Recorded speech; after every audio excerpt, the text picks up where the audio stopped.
Merci de nous rejoindre sur BION Télévision pour cette grande édition d'actualité. Je vous le disais tout à l'heure, des opportunités d'affaires sont ainsi présentées aux investisseurs et consommateurs congolais désireux d'aller recycler leurs capitaux au Cameroun ou d'importer des marchandises qui y sont fabriquées. C'est donc un acte fondateur qui est posé dans le sens de découverte de cet État de l'Afrique centrale. Christian Elongo était à la foire internationale de Kinshasa. La coopération économique et commerciale entre le Cameroun et la République démocratique du Congo reste en deçà des riches potentiels qui regorgent. Les journées économiques et commerciales camerounaises qui se tiennent à la Fikine est une manière pour faire découvrir des ressources et faire saisir des opportunités d'échange. Ces journées s'inscrivent en droit ligne de la politique d'intégration économique de la région de l'Afrique centrale qui nous permettra à nous, les Camerounais, de sortir des sentiers traditionnels qu'étaient l'Amérique, l'Asie et l'Europe.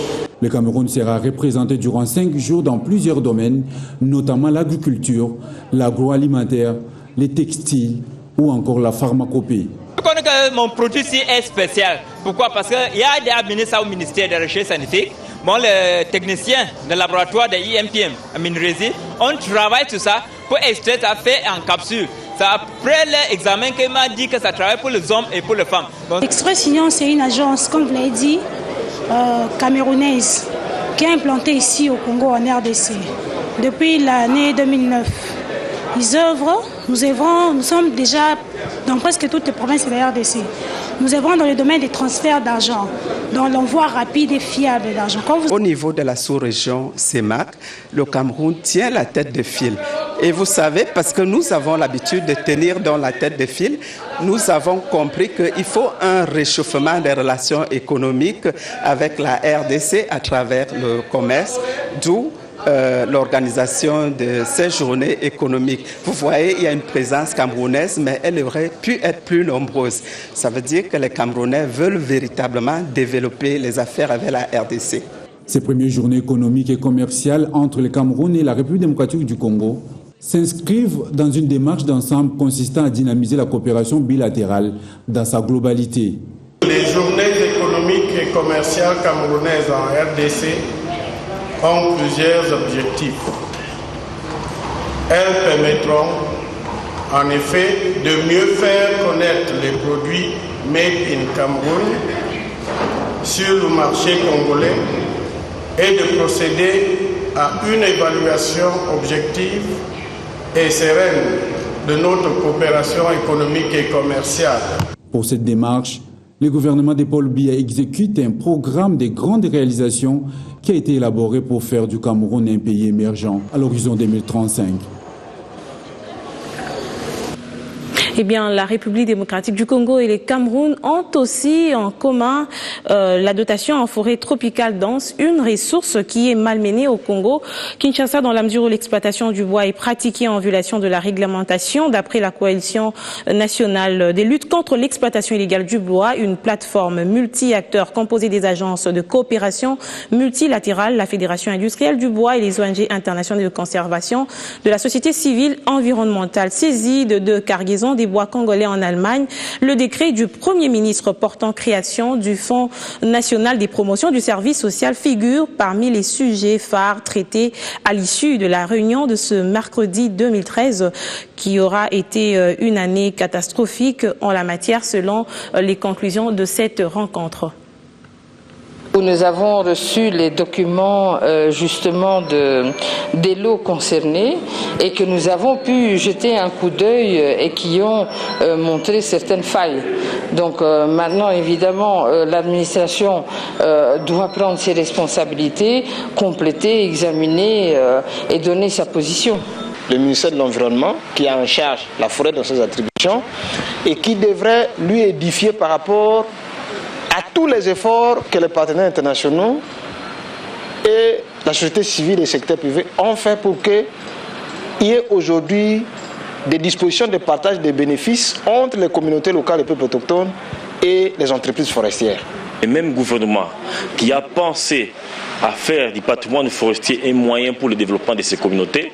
Aujourd'hui, par les biais du Premier ministre, on publie un décret qui va à l'encontre de ce qui a été publié par notre ministère. Nous disons non en tant que coalition, non, alors non à cela.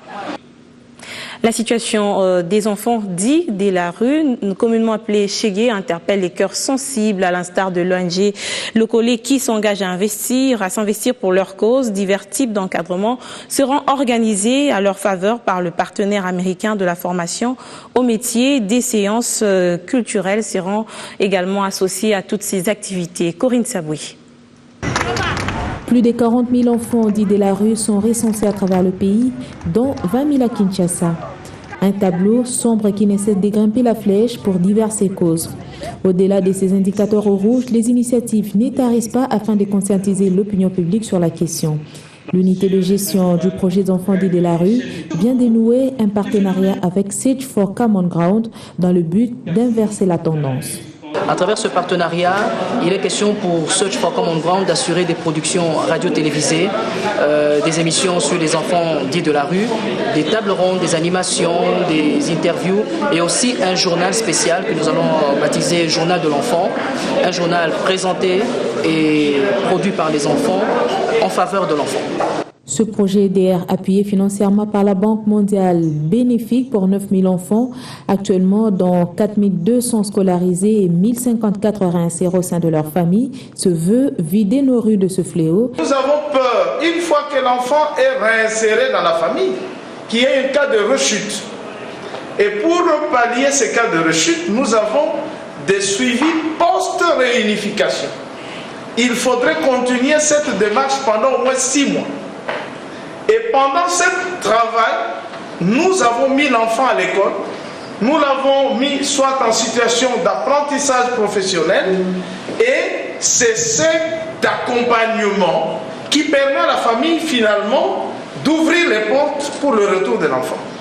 Pour les bénéficiaires honorés par la cérémonie, ces derniers ont invité leurs collègues à les imiter. Les enfants qui sont dans la rue, je vous demande d'aller dans des centres de rééducation, qu'on puisse vous rééduquer. Moi aussi, j'avais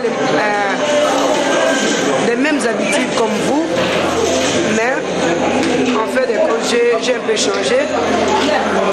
Je suis devenu un autre David.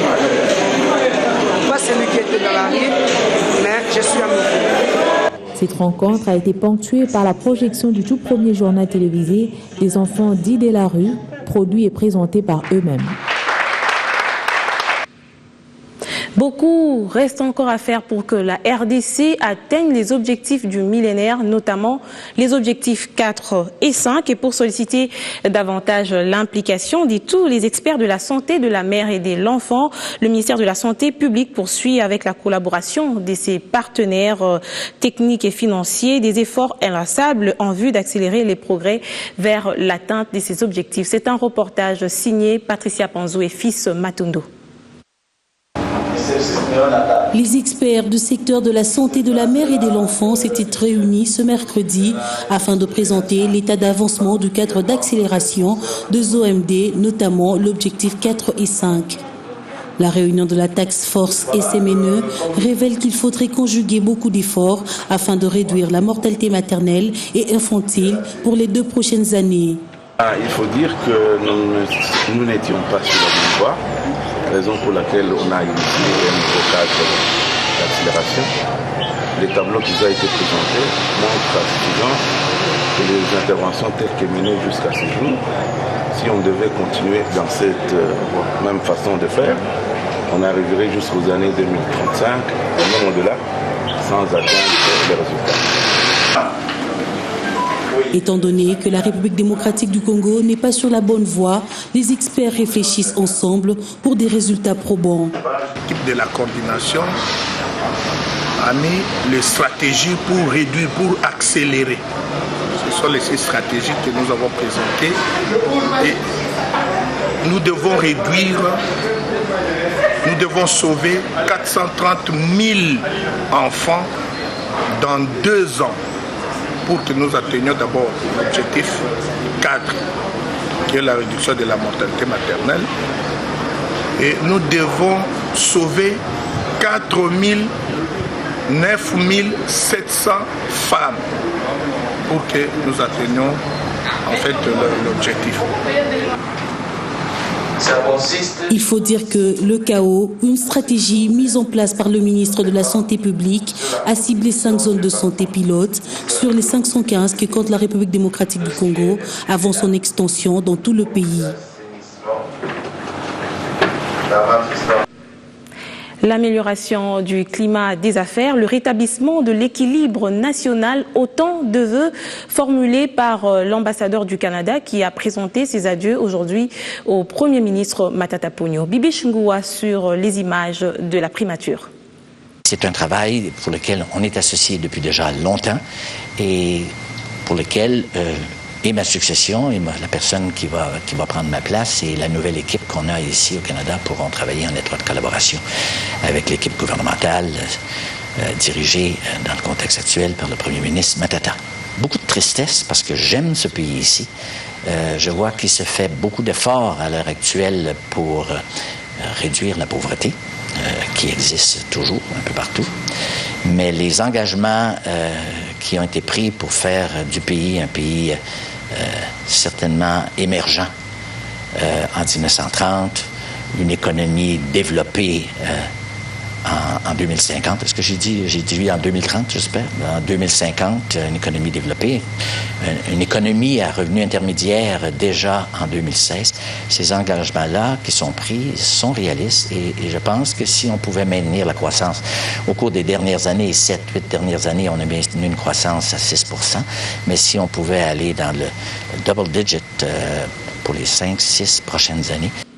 C'était donc des propos de l'ambassadeur du Canada recueillis par nos confrères de la primature. Pendant ce temps, le gouvernement provincial du Nord Kivu a désormais son budget pour l'exercice 2014.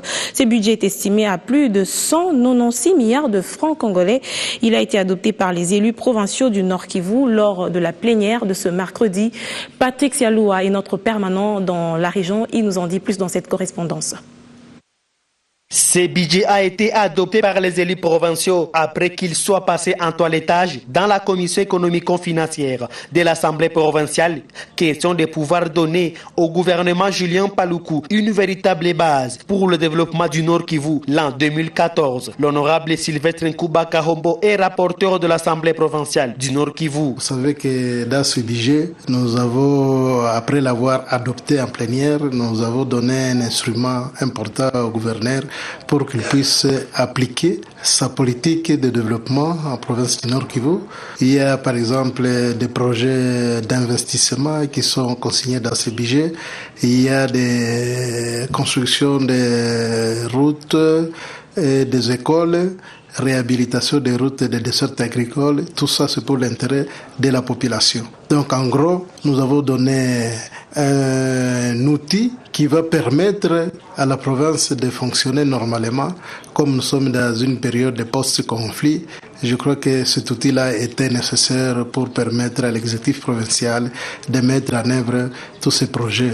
Sylvestre Nkuba Kahombo recommande au gouvernement provincial le respect dans l'exécution de ces budgets tout en espérant à une année 2014 rose au Nord Kivu par rapport à ces budgets. Le gouvernement provincial fasse un effort particulier pour exécuter le budget tel qu'il a été adopté à l'Assemblée du Nord Kivu. C'est-à-dire respecter les lignes budgétaires, respecter toutes les rubriques comme ça a été voté à l'Assemblée provinciale. Vous savez aussi, le gouvernement central doit opérer des rétrocessions en faveur de la province.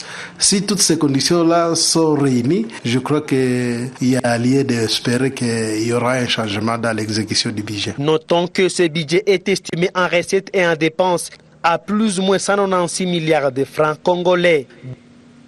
Et dans la province du Kasso occidental, on parle plutôt du programme de renforcement des capacités en gouvernance qui organise un atelier d'apprentissage de la gestion des finances publiques. Cet atelier concerne tous les membres du gouvernement provincial ainsi que les chefs des divisions de l'administration publique. Patrick Mukengeshaï. Prévu pour 2 jours, soit le mercredi et le vendredi, cet atelier vise à outiller les participants en modalité de préparation du plan d'engagement des dépenses publiques et celui des trésoreries. À en croire, Julien Boukassa-Kachama du PRCG au Kasaï occidental, cette activité devra se dérouler en 2 temps. D'abord, la journée de ce mercredi qui concerne tous les membres du gouvernement provincial du Kasaï occidental qui dirige le gouverneur de province Alex Sekonde Mufumpa, ainsi que le vice-président de l'organe délibérant du Kasaï occidental, en sa qualité du président de la commission ECOFIN de l'organe délibérant. La deuxième journée, celle du vendredi, aura pour cible le chef de division de l'administration publique de la province. Pour revenir à la première journée, sachez que 5 exposés ont été animés par quelques facilitateurs. Le premier a porté sur les principes innovation introduite par la loi relative aux finances publiques dans la gestion de la dépense publique. Le second sur la problématique d'élaboration du plan d'engagement de dépenses publiques. Le troisième sur la technique d'élaboration du plan des trésoreries. Et le quatrième sur le rôle de la Banque centrale dans la gestion de la trésorerie de l'État. Enfin, le cinquième portera sur la transparabilité des recettes entre les services d'assiette et la DGRCOC au Kasaï occidental. Il faut rappeler que cet atelier est organisé à la demande du chef de l'exécutif provincial qui tient à l'assainissement des finances publiques en province. On ne parlera pas seulement de l'opération Likofi, mais une similaire vient de voir les jours dans la province du Kasaï oriental dénommée Lukombo. Cette dernière vise à nettoyer les rues, marchés et lieux publics dans la province, surtout des personnes ou enfants visant à menacer l'ordre public et la sécurité des populations. Le gouvernement provincial du Kasaï oriental s'envoie en guerre contre les enfants qui de la rue et autres délinquants à travers la province. L'opération dénommée Lukombo, entendez, en Chilouba, a été lancée ce mardi en Mbuji-Mayi. À en croire le ministre provincial de l'Intérieur et Sécurité qui en a donné les temps devant la police garnison de Mbuji-Mayi, cette opération vise à nettoyer les rues, les marchés et les autres cités habitées de toutes les personnes qui peuvent mettre à mal la sécurité des paisibles populations. Les polices de Mutombo a précisé à ce sujet que plusieurs structures sont déjà identifiées en Mbuji-Mayi et à l'intérieur de la province pour accueillir des délinquants avant leur transfèrement, soit devant la justice, soit vers des structures d'encadrement. Déjà ce matin, des policiers sont déployés dans les différents marchés de Mbuji-Mayi. Pour nos sources, plusieurs dizaines d'enfants qui y vivent ont été arrêtés. La société civile, force vive du Kasaï oriental, a salué cette initiative qui devrait à son terme débarrasser la province et surtout la ville de Mbuji-Mayi de ses nombreux criminels. Le vœu toutefois de cette organisation citoyenne est de voir cette opération se dérouler dans le respect non seulement des lois du pays, mais aussi des engagements internationaux ratifiés par notre pays. Et puis, retour à Kinshasa pour parler de ce point de presse qu'a animé l'administrateur des l'USAID ce mercredi à Kinshasa pour discuter notamment des possibilités, des développements et des défis en République démocratique du Congo. Monsieur Cha a tenu ce point de presse après sa visite au barrage d'Inga 3. Nous y reviendrons dans nos éditions prochaines. Le sport, avant de nous séparer, l'entraîneur des Léopards Chan, Santos Mutubile, donne un ultimatum de 48 heures aux joueurs sélectionnés qui n'ont pas encore intégré les autres pour les entraînements qui ont débuté depuis le 16 décembre dernier. Cet ultimatum concerne plus particulièrement les joueurs du tout-puissant Mazembe et du SC Don Bosco. Ils sont au nombre de 10, dont 8 du tout-puissant Mazembe et 2 autres de Don Bosco. Voilà, c'est par cette note que se referme cette grande édition. Merci de nous suivre dans les 2 Kasaï. Je vous retrouve demain pour une nouvelle session d'actualité.